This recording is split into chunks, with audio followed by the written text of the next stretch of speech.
बात जान लीजिए, मैं योगी नहीं हूँ, लेकिन मैं परिस्थितिवश योगी भगवान ने मुझे बना दिया। मैं बहुत बुरी तरह बीमार था, अस्थमा का पेशेंट हो गया था, रिसर्च के दौरान ज़्यादा ही हो गया था।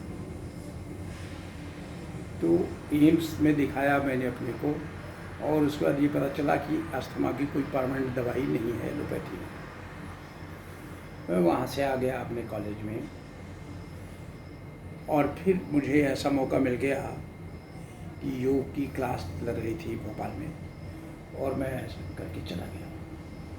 मुझे पढ़ने पर पता चला कि विवेकानंद कहते हैं शंकराचार्य को कोट करते हुए कि भगवान शंकर का कहना है 72,000 नाड़ियाँ शुद्ध हो जाती हैं और रोग ठीक हो जाता है। दूसरा मुझे कहीं से ये मिल गया कि उपनिषद में कहा गया है लघुत्तम आरोग्य अलोलुपत्तम वर्ण प्रसादम स्वर्श्रेष्ठम, कि मैंने योग से आदमी में हल्कापन आता है, शरीर में हल्कापन आता है, और आरोग्य आता है, और अलोलुपता आती है, तेज आता है चेहरे में, और बोलने की वर्ण प्रसाद स्वर श्रेष्ठम, स्वर में श्रेष्ठव आता है।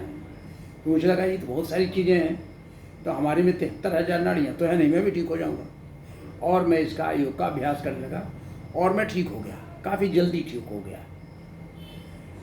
तो मेरी ये योग में प्रवृत्ति आ गई, योग मेरा अस्थमा मेरे योग से ठीक हो गया, और मैं योग में अनुकूल पढ़ने लगा। मुझे पढ़ते पढ़ते ये मिल गई किताब पतंजलि योग सूत्र, और मैं देख के चकित रह गया कि हे भगवान, ये 2 पृष्ठ की किताब कितनी गजब की है कि सारा योग का सूत्र 2 पन्ने में दिया हुआ है, कि समझ में नहीं आता था कुछ।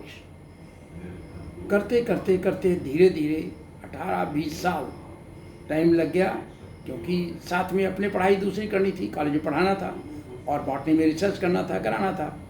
लेकिन मेरा योग में मन लग गया, और उसको मैंने देखा तो मुझे बहुत अच्छा लगा।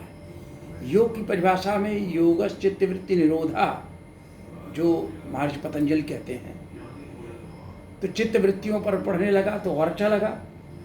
अब वो वृत्तियाँ क्या हैं, कहा वो 5 तरह की होती हैं।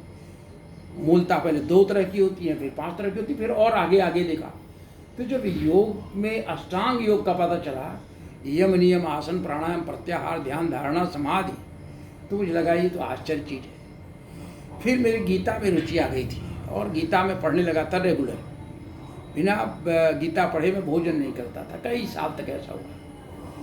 तो भगवान का एकदम संक्षेप में कहा जाए कि भगवान ने क्या कहा है अर्जुन से, तो भगवान ने अर्जुन को कहा अर्जुन योगी हो जाओ, तस्माद् योगी भव अर्जुन।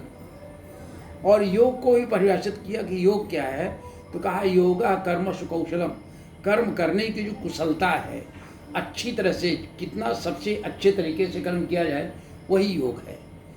योगस्था कुरु कर्माणि, तो ये योगस्थ होकर के कर्म करो, ऐसी जब चीज़ें देखा।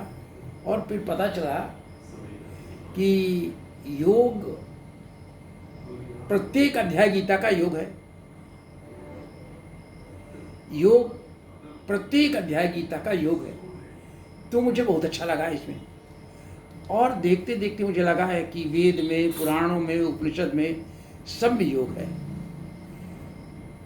तो मैंने योग पर विस्तार से चिंतन करना शुरू किया, और मुझे अच्छा तब लगा जब अटल बिहारी वाजपेयी हिंदी विश्वविद्यालय में मुझे योग का अधिष्ठाता बना दिया गया, योग का हेड ऑफ द डिपार्टमेंट बनाया गया, मुझे पाठक्रम बनाने के लिए कहा गया, और मुझे योग पढ़ाने के लिए कहा गया, और मेरे विद्यार्थी बहुत अच्छे निकलने लगे, बहुत लोगों को रुचि आने लगी, क्योंकि मैं प्रैक्टिकल योग देता था। और मुझे बायोलॉजी पढ़ने का बड़ा लाभ हुआ, क्योंकि योग को मैं बायोलॉजी के साथ, साइंस के साथ, मॉडर्न साइंस के साथ योग को कोरिलेट करता था। तो वो कोरिलेट करने से मुझे बहुत अधिक फायदा मिलता था, और जब उसको मैं किसी को भी समझाता था तो उसको सबको बहुत अच्छा लगता था। तो मेरी चारों तरफ ये आने लगी। अब चलिए योग क्या है ये अगले एपिसोड में बताते हैं।